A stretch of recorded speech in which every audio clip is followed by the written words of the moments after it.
headquarters of Ramsey Solutions, you're listening to the EntreLeadership podcast, the show where I take calls from business owners and leaders just like you about what it takes to win at any stage of business. I'm your host, Dave Ramsey, with over 30 years of experience in the trenches, founding, leading, and growing this successful business. If you have a question for the show, go to EntreLeadership.com/ask or call us at 844-944-1070.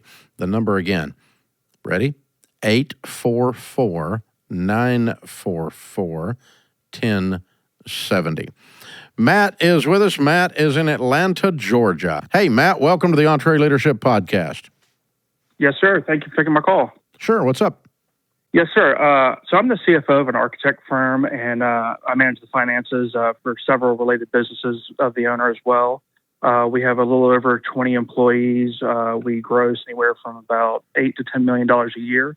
And I do all the finances on my own for all this. So I take ownership seriously and just want to lead well. But my thing is that the partners aren't aligned on what my role is and actually what I should be doing on a day-to-day, month-to-month basis. And some expect, strategic leadership. Others see my finance position more as a back office bookkeeping role. I've tried to propose clear solutions, but nothing really has changed. So my question is, how do I effectively lead and deliver results when leadership isn't aligned on my role and I'm being stretched too thin to do the job well? How many partners? A total of 5. Okay. Who is there a structure among the partners as to who the CEO of the organization is? Yes, sir. We have the CEO who owns majority of the shares, and then we have some smaller day-to-day operational partners. Okay. It's his job to get the rest of them in line. Yeah. And he's not doing his job. Why? He's kind of taking an approach of he doesn't want to be involved in the day-to-day operations side of things. That's why he brought these other partners in. And he's saying, hey, as I'm getting close to retirement, I want to see if y'all have the ability to lead effectively in the day-to-day operations. Okay, so who's running operations then? It's supposed to be the other 4, but really it comes down to the 2 and myself trying to help steer the ship of where we need to go. Okay. I would put them all in a room and say, guys, this isn't working. Yeah. And I might try the CEO route first and say, boss, this isn't working. Anything with 2 heads is a monster, and this thing's it's a hydra. It's got 4 heads. And so these guys do not agree on what my job is, and so I can't win. Yeah. And I'm not okay with that. Yeah. It's bad leadership. It's weak leadership. And so help me let's call a council and let's come to a final resolution as to what my role is and where I sit in this org chart. I don't care where I sit, but put me where I sit and have everyone agree on it. Right. I'm not trying to run the place. I'm just trying to make sure that one guy thinks I'm a bookkeeper and the other guy thinks I'm one of the top leadership team. And that doesn't work. Right. So, and you're doing this guy's personal stuff too? That, and he has about 8 other entities that I originally started working on before I was brought in on this. And how does that work, given that you're paid from this partnership and those partners are paying you to benefit him? I do that, and then I get a separate paycheck for working with those other entities when I'm working there. So I split my time between the entities a lot. Okay, so he's paying you separately so that the partnership, the architectural partnership's not being ripped off. Correct, sir. Okay, good. That solves that part then, or that's already been solved. Good. Okay, so I think you guys need to establish what percentage is which as a group and what your role is with the group. And, we need to be in agreement about that. And this idea that this is, and I got to tell you, if this is happening to you in a CFO role, it's happening all through the whole company. People do not know what their roles are. Yeah. The guy that's the COO has not got KRAs on anybody else in the company. There's other people wondering what they are supposed to be doing too. Yeah. Because what happens is these guys are swooping in and they're doing seagull management. They swoop in, poop all over everything, and then swoop back out. Good way of putting it right there. And then the other one comes in behind them and says, oh, no, that isn't what we're doing. But, yeah, that's what the other guy just said, and he's one of the owners. So now everybody's confused because this four-headed monster is running around being dysfunctional. So, yeah, you guys need to form an org chart and clearly identify your roles, get role clarity all through the thing. And this is basically trailblazer stuff, okay? You're sitting in the trailblazer, the messy middle. And I'll send you a copy of the new book, Build a Business You Love, which will help you look at the EntreLeadership system, and it may give you some talking points as you sit down. But if I'm you, I'm sitting down with the CEO and say, hey, boss, this isn't working. It's not working for me. I don't like not knowing where I'm supposed to sit. And I don't like one guy thinking I'm not doing my job because the other guy told me to do it a different way. So we need to get alignment through this company. And if you try to retire before that happens, the thing's going to fall apart because it is. And so I'll participate in the discussion, but I need you to call a council of everybody getting together, and let's work on my position, and then I'll help the COO and work on everybody else's position. And let's get role clarity and the KR. You can download the KRA template at our website at EntreLeadership.com. It's a free template. And, you can get a lot of stuff there and start to figure out how to put this stuff together. But, yeah, I'll guarantee you if someone at your level doesn't know what their job is, that nobody else in the company does. That you just hired somebody, gave them a title, and everybody thought they knew what that meant, but nobody knows what it means because everybody's got a different definition of what that title is. And that's where you get into a mess. Good question, sir. Thank you for calling.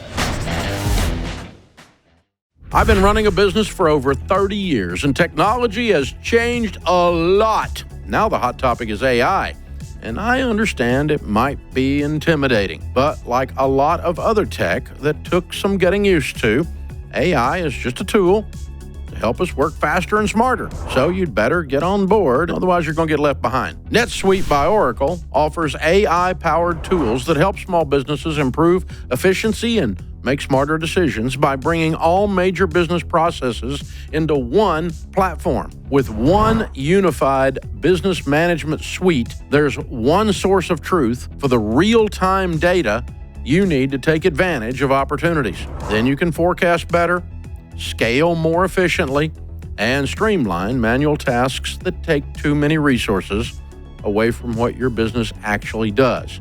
So join the more than 41,000 businesses, including Ramsey Solutions, that trust NetSuite to help tackle some of their biggest challenges. And right now you can download the CFO's Guide to AI and Machine Learning at netsuite.com/Ramsey. It's free at netsuite.com/Ramsey.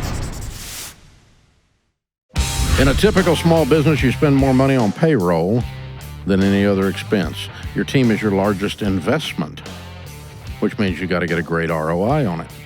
And that's where EntreLeadership Elite can help. It's the online platform that aligns your team so you can scale your business, kind of like we were just talking about. You use integrated tools to get your whole team on the same page, and our proven trainings will help you become the kind of leader people want to follow. Plus, Elite's community of business owners will have you back even when things get tough. My leaders use Elite every week to unify our 1,100 team members at Ramsey Solutions. And now you can use Elite to align your team too. To grow your business with Elite, go to EntreLeadership.com/Elite or just click the link in the description if you're listening on the YouTube or on the podcasts. Peter is in Miami. Hi, Peter. Welcome to the Entre Podcast. Hey, Dave. Honored to speak with you. Thanks so much for having me. Sure. What's up? Hey, I have a small business in Miami, airplane parts business. I'm the owner. Last year we did $5 million in sales, $700,000 net. Got about 3 full-time employees and 4 full-time contract 1099 salespersons. Basically, I'm running both ends of the stick. I'm trying to figure out what kind of percentage I should give to be able to hire somebody to manage my day-to-day. I don't see an ROI from that position necessarily, but trying to figure out to be able to bring somebody on to offset some of my load, as this is actually kind of a side hustle for me. Big side hustle. It's become huge. Yeah. Okay, so you walked away with $700,000 Last year, yes. How much of that are you willing to give up to get this peace back in your life? If you ask my wife, every penny. Well, that's not what we're talking about. I'm talking about it in business here. Yeah, I understand. Yeah, I mean, I would give up a good portion of it. I would say on average, though, we net $30,000 a month. That's what I kind of based my past 3 years off of. Now I have some good months that we do $100,000 like last month on certain projects that I work on. So I take the $30,000 as my kind of base, because if I bring somebody on, I'm very worried about not working out, right? So half of your income is highly irregular? Half of it can be highly irregular, yes. The past 3 years, let's just say $30,000. Well, 30,000 is 360. It's not 700. I agree. There's been some great months with some special projects that I work on, and they are becoming more frequent, but you can't count on it, you know? Okay, so if you hire someone to run the 3 full-time people, what do they do? They would be mostly working with the clients that I work with on a day in and day out business, day in, day out. Now, what does the 3 full-time people do? They source things, so we're kind of a brokerage, but we also have our own parts. So a lot of them are reaching out to other vendors to get the parts that people need for their airplanes. Okay. And the 4 1099 guys are just straight up, they're on the street selling. They're for anybody and everybody, not just exclusive to me, you know? Okay. Yeah, so they're just like manufacturer's rep type things. Correct. I've tried to have my own salespeople, but it's just very volatile, and I've seen that this works the best. It's just to have people kind of on this leash. Okay. So you're running cost of goods sold of $3 million. Yeah. Okay. Somewhere around there to get to the 700 after paying 3 people and 4 1099s. That's correct. I don't take anything so this is my side business. I don't take anything from the business. I just keep reinvesting into more inventory, so on and so forth. Or projects that work on, and they just keep getting bigger. Right? Man, you're killing it. I'm proud of you. So how long have you had this? It's been about 3 years. 5 years unofficially, but officially 3 years. Thank you. So go back to the other part that you were answering a minute ago then. If you hire someone for X number of dollars to come in and help you with the quote-unquote day-to-day, they're going to look over the 3 full-time team members that are sourcing parts, and they're going to look over the salespeople that are brokering the deals, correct? Correct, right? And what is the client connection you've got? Well, they work with my team. They've gotten used to that. We have a lot of different avenues of how they communicate through my system. But there's a lot of logistics that go throughout the day, right? Of parts going from here to Singapore to Brazil to New York. It just depends. Are you doing that? Not one of your 3 people? Well, they help with it, but it comes down to me to make sure it's happening, right? So that's a big part of this management role, is making sure logistics is getting done accordingly. I'm even packing parts, right? I mean, it just depends. I got racks full of parts in my garage. Okay. All right. So don't you need to hire someone to do logistics and packing parts before you hire someone running the whole thing? It's just how it works. There are high ticket items, so it's not like every day there's a sale. I would love that. I would say on average we do about 20 sales a month. Okay, so this person is going to do some packing of high-end parts, and they're going to do logistics for you. And they're going to look over the 3 people and the 4 1099 people. What else are they doing? That would be a big part of it. It's really just trying to get the eyes that I have on the operation right now to be able to oversee those things. What would be the idea? So I don't feel like there's an ROI except for my time's freed up to look for the next project. Yeah, and you'll go make more on the next project than you will on packing parts. Absolutely. You know, so yes, it is. There is an ROI. It's like there's not an ROI on hiring a personal assistant, but it frees me up. I'm not sitting and answering emails and booking calendar stuff. It frees me up to go do things that make money. Absolutely. Same thing. It's an administrative role. So this is a COO of sorts, but of a small business and so it's a very hands-on chief operating officer. So, I mean, does $100,000 not buy this person? It could. So I've identified somebody, and that's where they're at. And I'm just nervous being a small business operator, bringing somebody there, and then, say that it doesn't work out. I know I've had 3 good years. I don't know why I'm anxious, I guess. Well, I mean, you just tell them the truth. The truth is I've had 3 good years. And if you help me and we do this right, then the stability is based on our competency. It's not based on automatic security. This isn't the freaking federal government, which is also no longer secure. So, thank God. But I think that the $100,000 sounds like it makes a lot of sense, and maybe even bonuses above that if we raise the profits. Absolutely. No, that's where I'd be $100,000 if we continue with the net 30 a month, and then hey, above and beyond that, there's a percentage.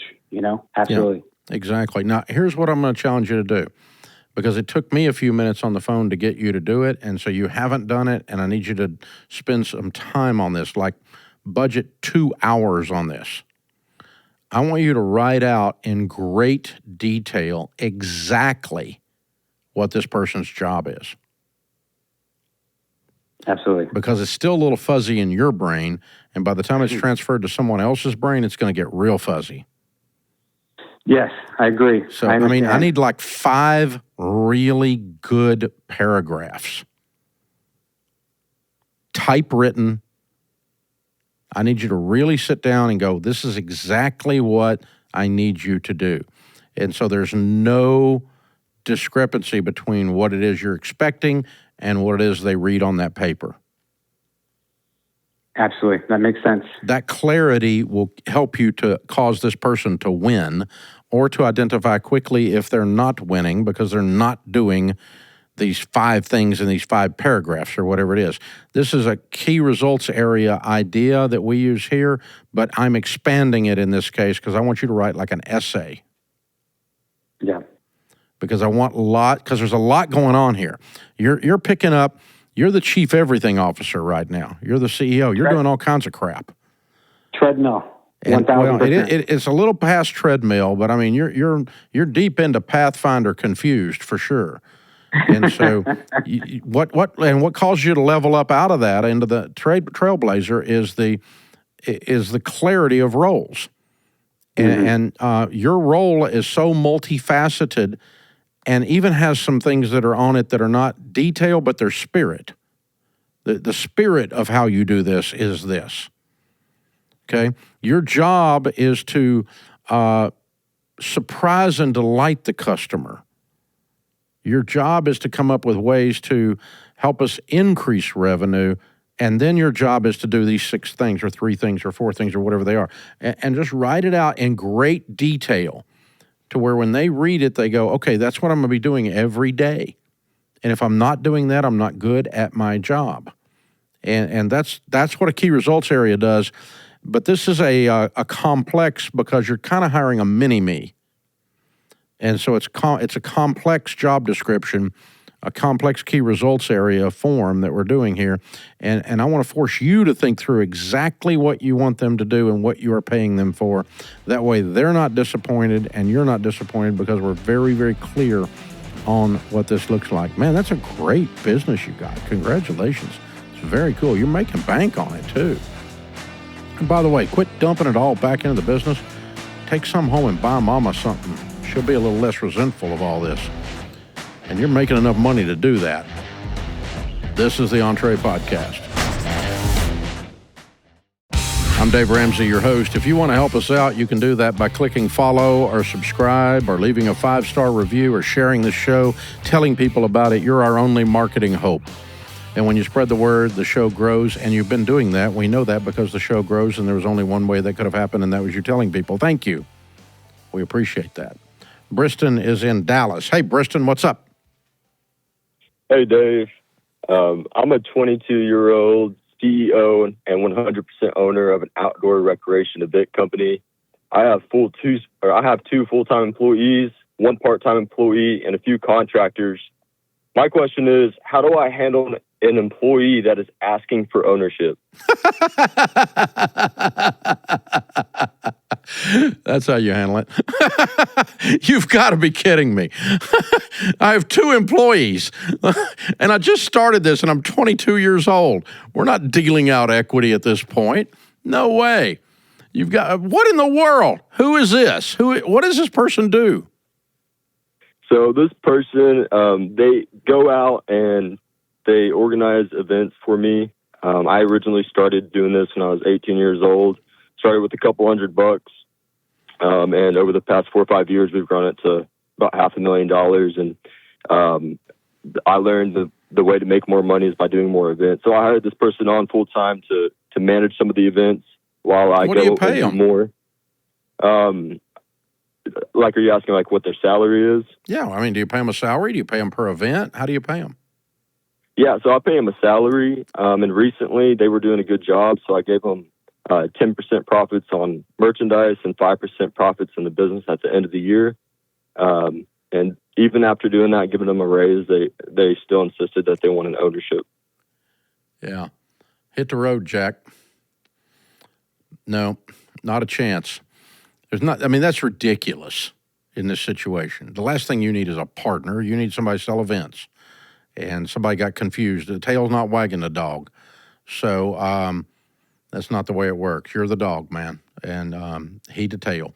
So you just got to think that through, right? You don't go. It doesn't go that way. Now you can be nice about it. I'm being sarcastic, but it's kind of absurd, honestly, what they're talking about. Now, what I would do is sit down and really spend some time discussing comp, and say I am more than willing to share some profits with you on the things that you create, but I am not going to give up ownership. We're too small a company to start giving up ownership. If every time I hire 3 people, one of them becomes a partner, we're going to have 73 partners when this thing grows. No, thank you. And so that anything with 2 heads is a monster. But what you're really wanting is you're wanting to participate in the profits of the company. So, Briston, you've got to start doing detailed, in-depth, perfect profit and loss statements each month, and code out each of the events and the profits on each of the events, and then you can use those codes in an accounting system to create a pay structure that this person gets really good pay off of the net profit of the events that they drive.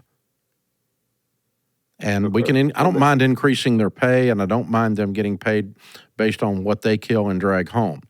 But that's different. That's a different comp plan than becoming an owner. So I think the itch that they're wanting to scratch here is they want more money. That's really what they're after. Not do I want to own a percentage of a very small and brand new event business that's being run by a 22-year-old genius. No, thank you. I don't really want to own that. And you don't want them being an owner because you may need to fire them and then you got to buy them out. That's a disaster. So, yeah. Somebody comes in, a kid complains about this guy because he was doing a birthday party or something, and the mother didn't like the way he interacted with a kid. Well, you can't get rid of him if he's a dadgum owner. And, that's stuff like that's going to come up in your world before you know it. So the more volume you do. But I have a lot of people at Ramsey that get paid off of the bottom line profits of the area that they run. And I don't mind them making a lot of money personally, because that means the bottom line profits are a lot of money in the area that they're running. Yeah, I gave him 5% of our profits at the end of the year. End of the year doesn't do it. End of the year doesn't do it. If you'll close your books by the end of the month and pay him on the 15th of the month following for what he just killed, and it needs to be more than 5%. And I don't mind cutting his salary, but increasing his participation to where the net of the two is greater than what he's making now. I don't mind him making more money. It's not a greed thing. But the idea of ownership is it's asinine in this situation. So, no, we're not doing that. If he requires that to stay, he's gone. But I think you can sit down, and I have done that. I've got vice presidents in this place. I've got executive VPs, my operating board. None of them have a salary. They all get paid off of the bottom line of the company the 15th of the month following. they get paid a percentage of what the company created in profits the month before. And they make really, really good money. And, there's like 14 of them. And so over the years, I'm more than willing to share with people compensation as if they were partners, but they do not have actual ownership. That's the difference. And you can create that, but it's going to require you to do a really good job with accounting. And most companies at your size don't. Yep. So you're going to have to really dial the accounting in, close the books, and have codes, job cost codes is what it's called. So like if you're in the construction business, Briston, if you have a 3 different renovations going, and each job, each of the 3 renovations, if you're running a renovation company, each of the 3 jobs runs its own, as if it's its own business, its own profit and loss. It's called job costing. And you charge things to job 1, job 2, or job 3. So if they go buy materials for job 1, it's charged to job 1, right? If we have a sub that gets paid out of job 1, they get paid out of job 1. And then you can look at job 1 and see what your actual profit on that individual job was, and then those all roll up to be the profit of the company. Does that make sense? That does make sense. You see how that would apply to events in your world? Yeah, absolutely. What percentage would you recommend doing in that case? I would run the money out. Let's see what the money is. So how many events does he do a month? He does 2 a month. Okay, and what do you profit on those events, do you think? If you run the job cost out, what do you think you're going to find on those 2 events? We're profiting about $20,000 per event. Per event. Net profit. Net profit, more like $10,000. Yeah, $10,000 to $12,000. Okay, so let's call it $10,000. So there's between the 2, there's $20,000, right? Right. Okay, and then you're doing other events that he's not doing because that doesn't equal $500K. Right. You say, are you grossing $500K? Yes. Oh, then that would be all the events. Is the whole company doing 2 events a month? No, we do more. I'm the one going out and doing the other ones. He just does 2. Okay. All right. Well, run the 2 out that he does and figure out what the net profit on them is. And now, what did he get paid last year? What was his total compensation last year? I hired him on about 8 months ago, but his salary is about $50,000 right now. Okay. And so let's call that $60,000, which is $5,000 a month. And so if he's making you $20,000 a month, $10,000 each on 2 things, right? Right. So if you paid him 25% of what he's bringing in now, that would be equal to be a little bit of a raise on what he's making now. Okay. I just made that up. Okay, you can actually go back and crunch the numbers and find out what's real. But that's how I would back into it and say, okay, I need to replace the $50K, or if I'm going to give him some kind of salary and commission, then I'll change that out. But okay, so let's say we want him to have the opportunity to make $70,000. Okay, I don't care. Let's just use that, and so we're going to pay him a salary of $30,000. Okay, so we need to set up a commission structure on these events that produces $40,000 because 30 plus 40 is 70. And so just play with the numbers. Okay, so 40, how am I going to get him to 40? Well, that's $3,600 a month. And so if we're making 20,000, then what is that? 15% or something, right? Right. And so we're going to pay you 15% of the net profits of the events, and I'm going to pay you $30,000 salary. And if you do 2 events a month at this, you're going to make $70,000. And that's much like getting paid as an owner, except you're not participating in the entire business. And if you want to throw him a bone on 5% on T-shirts or something, that's fine too. But and the point is, I don't care that the kid makes money. I want him making money because the more money he makes, the more money I make. Right? Right. So I'm not being greedy with him making money, but that's a comp plan, and that's way different than an ownership position. But I'll pay you like you were a partner for the ones that you do, and I'll pay you a salary. and let's work that out. And here's an example of what I came up with, and here's the numbers I ran out. And you run them out and do a better job than I did here on a podcast, because you need to spend some time in the detail. And dude, you've got to get your accounting to where you know how to pay him. Because if you don't know what you made on those for 2 months because you're screwing around with your stuff, receipts in a shoebox or something, then you can't calculate his pay, and you're not going to be paying him, and he's going to be unhappy, and he would be correct. So you got to really be on top of it on the accounting. You got to get a strong accounting system in there, and he turns in everything. You close the books. You did 2 events last month. Here they are, and here's the profits on those, and here's the percentage we agreed on, plus your salary, and here's your pay on the 15th of the month following, and you close the books by the 1st of the month. So, in other words, March 15th, he gets paid on February's events, okay? Good. And you can give him his payroll salary on the 1st of the month. So he gets a payroll check on the 1st, and he gets a commission check on the 15th. And just calculate out some kind of a comp plan like that lets him participate in the efforts that he's creating. But he's confused as to his value in a company your size to demand equity. And it's humorous, but I don't laugh in his face. That's not a good idea. But but it's just stupid. No, we're not doing that at all. Not even a chance. Oh man. Fun business you got going. I hope it grows for you. And I hope you get 10 of him. And they're all making money off the bottom, and you're making money off the top on every one of them. Oh, that'd be fun. Maybe we have a new model here for the event business. Yeah, this is the Entre Podcast.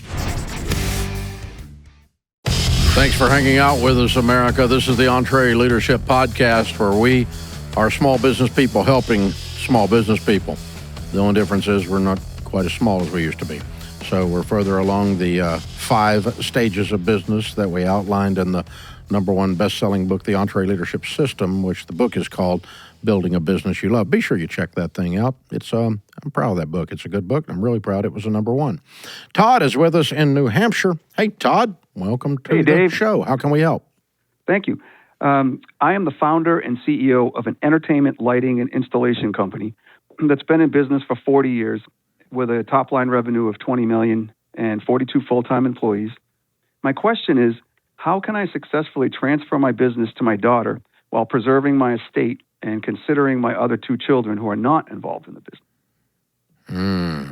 A lot of different variables there, brother. So is she operating with you now?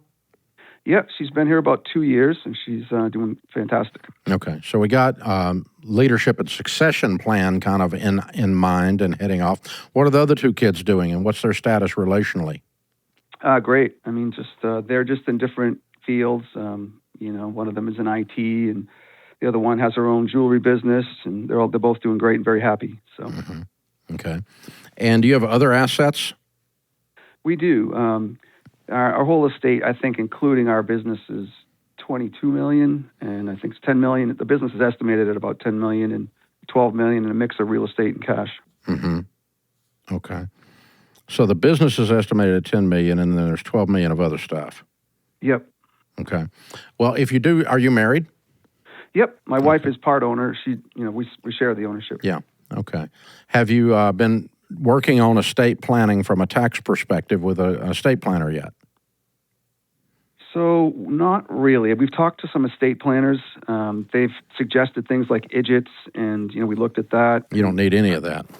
Okay. Your estate's not big enough. Yeah.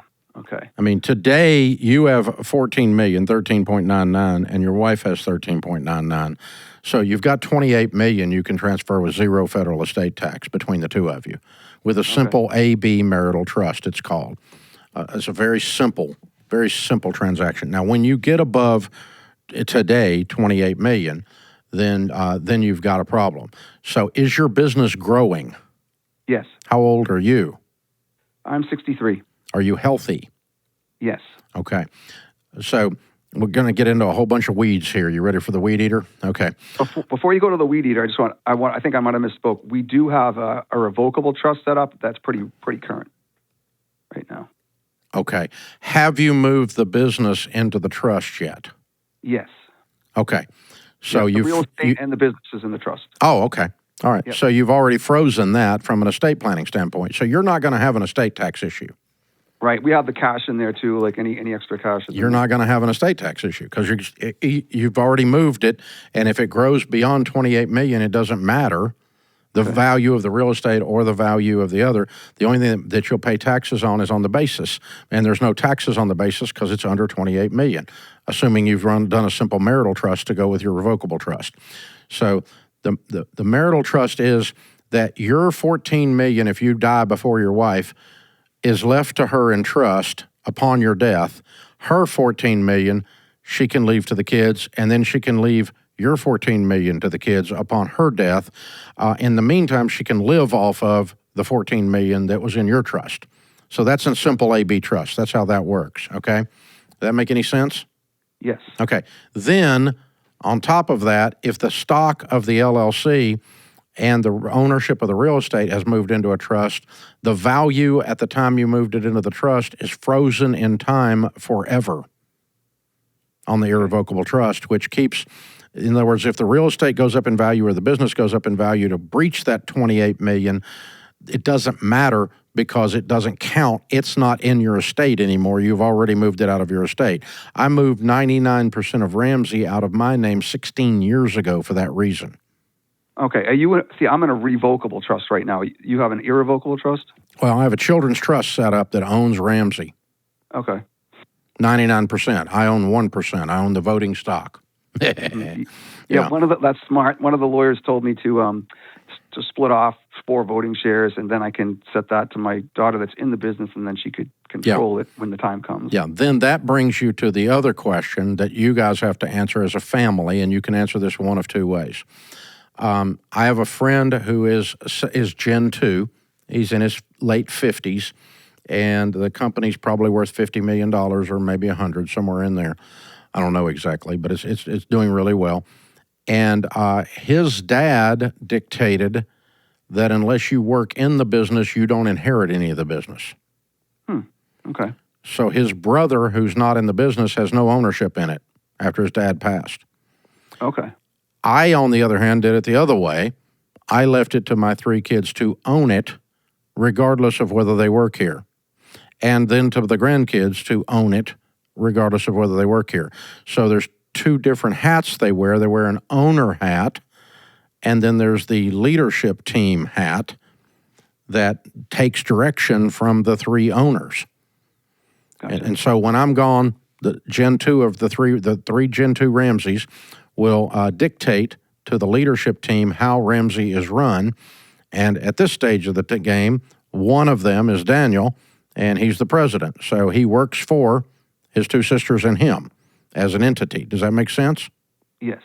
And then and as there are profits, they'll be distributed to the owners of the business beyond the compensation packages for the people that work here.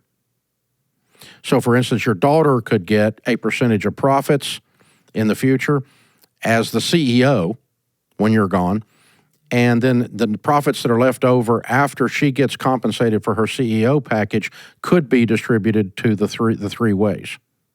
Right. Yeah, we have it set up third, and a third right now in the trust. Or you could leave the business to her and the real estate and other stuff to the other 2. Right. You happen to have numbers that allow that. Okay. Do you think it would be safer as far as just relationally between the kids if we kept them separate from, my daughter just owning the business and the other 2 just owning other or inheriting other parts of the estate? So it's not, I'm just concerned that possibly, my daughter might want to. I'm going to sit and talk to them about it and go, listen, here's the thing. Because the 2 that don't work there could gang up on the one that owns it and works there. Right. That's what I was concerned about. Like if they have different thoughts about, I'd like to get, like to do different things with business or the. Well, now the operation of the business is not up to the owners. The owners are picking up only major decisions of the business, including giving, direction to the CEO. Right. But the CEO doesn't have to come and ask them whether they're going to hire somebody or whether they're going to buy a piece of equipment. They run the business. Right, but I was just thinking more if they wanted to get their share out just for whatever reason, and they're putting pressure on it. And You can't, yeah. You got to dictate exit strategies on that and part of the trust. If you're going to, ours aren't allowed to take theirs, period. Okay. You can't take it. The only thing you could do is get thrown out. That's it. But you can't liquidate your share at Ramsey because we don't own it. We manage it for God. It's not ours. And so that's the way we're looking at it. So that's but if you're going to allow them to sell their share, then you need to put terms on it under which one of them could buy the other one out, or can an outsider buy or not, all that kind of stuff you got to get into. But you happen to have $10 million worth of business and $12 million worth of the other. If your daughter that got the business and the other two got $6 million or some change each, that's not unfair. Right. Yeah. If you wanted to go that way, it happens to be with your numbers. Or you could adopt my friend's thing and go, if you don't work inside the business, you don't get to own it. That's not unfair. It's not unethical. It's just a different way of looking at it. Right. I chose not to do it that way just because of the way I've worked it through. But I don't have a big problem with that. That's not a bad idea because at least they're not sitting. And the other thing you can do is extrapolate this out $60 million and 25 years and another generation, and try to anticipate who's going to misbehave then. Right. And then that kind of tells you what your weak spots are. If you magnify this thing, it kind of points out what the weaknesses of your system are. Because if you got it, the only way it works is if the three get along perfectly. Well, that doesn't work for the next gen because there might be 19 Right. in Gen 3. In my case, there's 8 in Gen 3 already. And that's supposedly all that we're getting. But Yeah. but anyway. You follow? Yeah. So, I mean, it's a great discussion, and you're very wise to have it ahead of time. There's not a right or a wrong. The only wrong is not dealing with it now. Right. I have other thoughts. Like, if I was to, how do you set out a timeline? Like, for me to transfer it over to, like, her running the business, like being the GM in my seat, and then me being out of it. Like, do you go by your energy level and, like, I go by her energy and competence level. I stage skated off of their competence. Okay. And as long as they are competent, we can move them up and put more weight on their shoulders. But they have to have the muscles in the shoulders to hold it. And then I'll put a little more weight on, and then we'll put a little more weight on, a little more weight on. So 3.5 years ago, we moved Daniel in the president's office, and he and I are co-running the business 50-50. But I've dialed back during that 3 years, and it's no longer 50-50. Mm-hmm.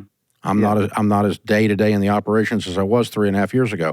But then so it's gradually, and as long as he carries it, I'm going to continue to gradually click it off. Not because I don't want to do it, but because I've got to be able to turn it over to him. I've got to be able to turn it over to them, to the next gen. And I've got to build in them the character and the intellectual strength and spiritual strength to carry a load this heavy. Right. Yeah. So you kind of go by their readiness, exactly. Give out the responsibility as they are able to take it. Exactly, because there's two things that don't bless your kids or the business. Thing one is if you give them something to run before they're competent, well, that hurts everybody, including them. And thing two is when they are competent, you don't give it to them. Mm-hmm. Right. That hurts everybody involved because you end up with a guy I talked to the other day, he's 85, his son's 65, and the old man's still running the freaking place.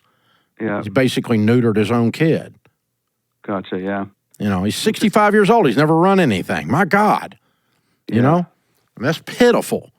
Yeah. And so all that is ego.